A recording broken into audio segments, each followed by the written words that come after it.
Salut à tous, c'est Guillaume pour une nouvelle vidéo. Et dans cette vidéo, on va parler de l'Église catholique. Je fais cette vidéo en réponse à une question qui m'a été posée dans une précédente vidéo. La question c'était pourquoi choisir le catholicisme. Bon alors c'est une question hyper vaste, d'ailleurs je prétends pas y répondre complètement, ça me semble impossible. Mais du coup ce que j'ai décidé de faire c'est d'y répondre en 2 vidéos. Dans cette vidéo ce que je vais faire c'est que je vais parler de mon expérience personnelle, pourquoi à cause de ce que j'ai vécu j'ai choisi l'Église catholique. Ça sera un petit peu comme la suite, on va dire l'épisode 2 de la toute première vidéo que j'avais faite en décembre dernier. C'est la première fois que vous regardez une de mes vidéos et que vous voulez plutôt voir l'épisode 1, je vous conseille de regarder cette vidéo d'abord. Il doit s'afficher au-dessus de ma tête en principe dans les suggestions.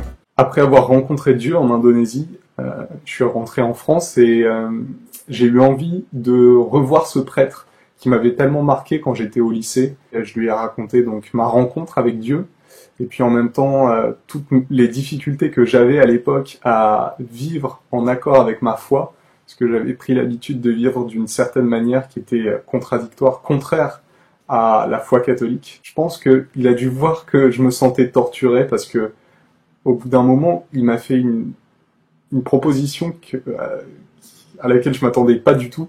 Il m'a proposé de me confesser. Pour ceux qui savent pas ce que c'est, en fait, se confesser, ça veut dire raconter tous ses péchés à un prêtre. Donc concrètement, dire tout le mal que vous avez fait, et à la fin de votre confession, vous recevez l'absolution, c'est-à-dire que le prêtre, au nom de Dieu, vous pardonne tous vos péchés. Alors, au départ, j'étais pas du tout partant, parce que je m'étais jamais confessé avant. Ça faisait du coup 18 ans de péché à confesser d'un coup, dont certains péchés particulièrement honteux. Vous savez, le genre de choses que précisément on n'a pas envie de raconter à d'autres personnes. Et je pense qu'il a dû voir que j'étais pas trop chaud. Ce qu'il m'a dit, c'est que bon, écoute Guillaume, ce qu'on va faire, c'est qu'on va prendre un temps de prière chacun de notre côté, et à l'issue de ce temps de prière, tu me diras ce que tu décides de faire. J'ai demandé à Dieu, durant ce temps de prière, de me donner la force de dire la vérité, pour une fois, enfin, de m'aider à surmonter la peur, le poids de la honte. Et à la fin de ce temps de prière, j'ai dit d'accord, je vais le faire. On est rentré dans le confessionnal. C'est un espace à l'intérieur de l'église où on peut parler à un prêtre en toute discrétion.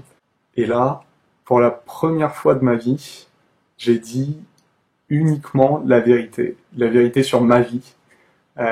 J'ai dit toutes les pires choses que j'avais faites en 18 ans. J'ai énormément pleuré. J'avais jamais pleuré comme ça avant de ma vie. Ça me faisait du bien de dire la vérité, en fait. Ça me soulageait. C'est vraiment quelque chose dont il faut faire l'expérience. D'ailleurs, c'est quelque chose que Jésus dit dans la Bible. Il a cette parole, il dit la vérité vous rendra libre.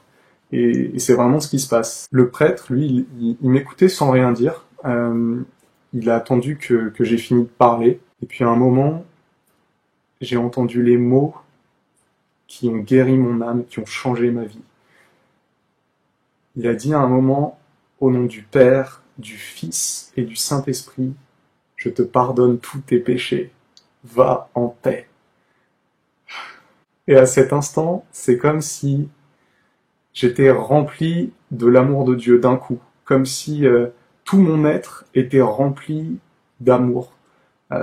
Comme si Dieu d'un coup, en fait, soufflait sur mon âme et enlevait tous mes péchés. Tout ce qui me faisait souffrir, tout disparaissait d'un coup, en fait. Et j'étais tellement rempli d'amour que pour la première fois je sentais quelque chose de nouveau en moi et d'extrêmement fort. C'était le besoin de communiquer cet amour fou aux autres, parce que je comprenais à cet instant que vraiment cet amour-là était fait pour tous les hommes. C'est difficile d'expliquer ça avec des mots humains, parce que l'amour que je ressentais à cet instant-là, ça n'a rien à voir avec l'amour d'un père ou d'une mère, ou des frères et sœurs, ou même d'une petite amie ou d'un petit ami, ou d'un époux ou d'une femme.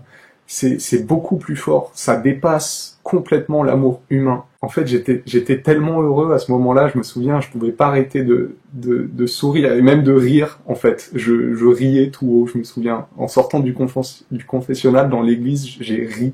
voilà, à voix haute comme ça, parce que j'étais tellement heureux, j'avais l'impression que mon cœur allait exploser tellement il y avait de l'amour à l'intérieur de moi. Ce jour-là, en fait, ce qui m'est arrivé, c'est que j'ai rencontré la vérité.